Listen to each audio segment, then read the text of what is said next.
A Jasper man has now been sentenced for federal child pornography charges. We'll have more on that. Plus, Carrie Schneider is back with our friends at the Du Bois County Humane Society, and Christine Golden discusses the summer reading program tonight on Inform. All of that and much more is up next here on the 18 WJTS News.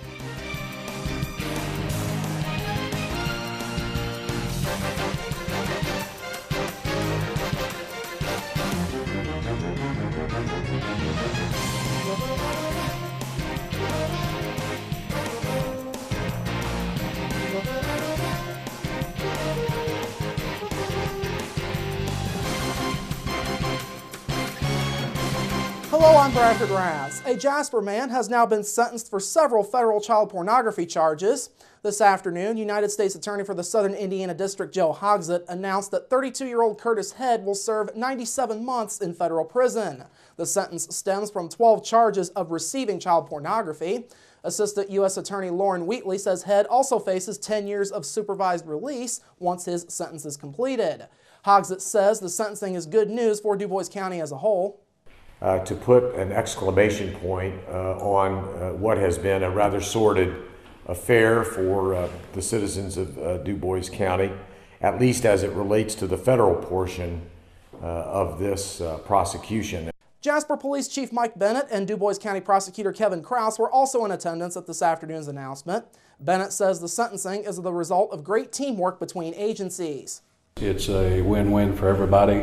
We were happy to team with the Department of Homeland Security in this investigation, and as a result, you heard Mr. Hogsett, the federal charges, he still has local charges pending, 5 counts I believe, which will be handled at the appropriate time.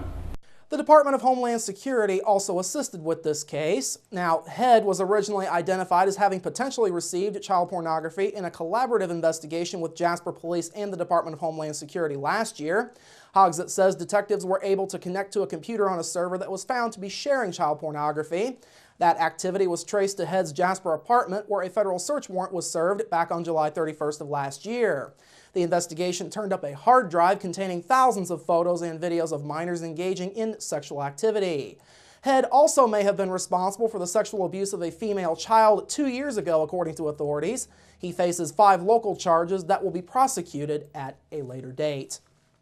In other news this evening, tomorrow marks a big day for the city of Huntingburg. The selection committee for Indiana's Stellar Communities program is set to be in town tomorrow afternoon.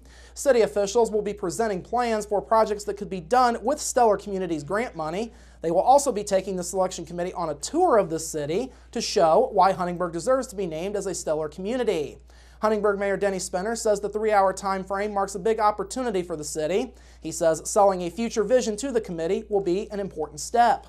They really like to see how these projects are going to impact the community, and that's part of why they're here, that we can take them around and say, if we get this project forward, here's how it will change the landscape for us, here's how it will change the quality of life, here's how it will make an impact for Huntingburg. So that's part of why they want to be on site, looking at what we can do and see, firsthand the changes that could take place because of this project.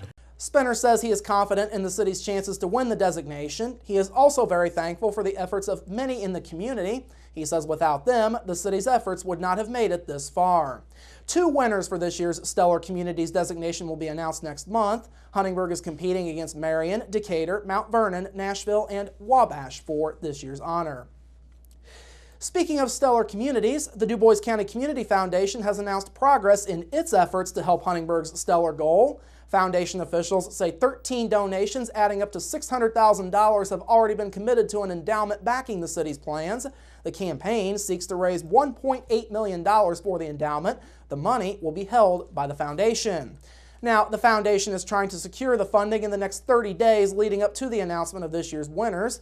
The goal is to put the local commitment for the project on display leading up to the announcement next month. The foundation says gifts have ranged from $250 all the way up to $150,000. The lead donation has come courtesy of OFS Brands.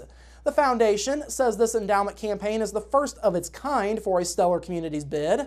Mayor Spinner says partnering with the DCCF provides an opportunity both for initiating projects that have been identified in the Stellar Impact Zone, but also to sustain and make the projects viable for the future. Meanwhile, Community Foundation CEO Brad Ward says he is confident that folks in Dubois County and surrounding areas will want to support this designation effort. He says the designation could also have a positive impact on the region as a whole in terms of advancing investment and economic growth. The foundation is encouraging folks to donate, and gifts of any denomination are encouraged. Gifts can be made directly at the Community Foundation's office in Jasper, online at dccommunityfoundation.org, or by mail to the foundation at 600 McCrillis Street, Jasper, Indiana, 47546. Please put Stellar Fund in the memo line. Finally this evening, folks who travel State Roads 66 and 70 in Spencer County will have to seek alternate routes over the next few weeks.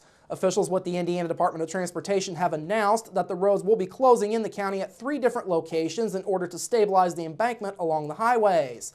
This upcoming Monday, July 14th, State Road 70 between the State Road 66 junction at Troy and the junction of US 231 near Chrisney will be closing to stabilize an embankment just over 1/10 of a mile west of State Road 66. The area is set to be reopened to traffic on Sunday, July 20th. The following Monday, July 21st, we'll see the closing of State Road 70 between State Road 66 and US 231. That second closing will be for work on an embankment just over 6/10 of a mile west of State Road 66.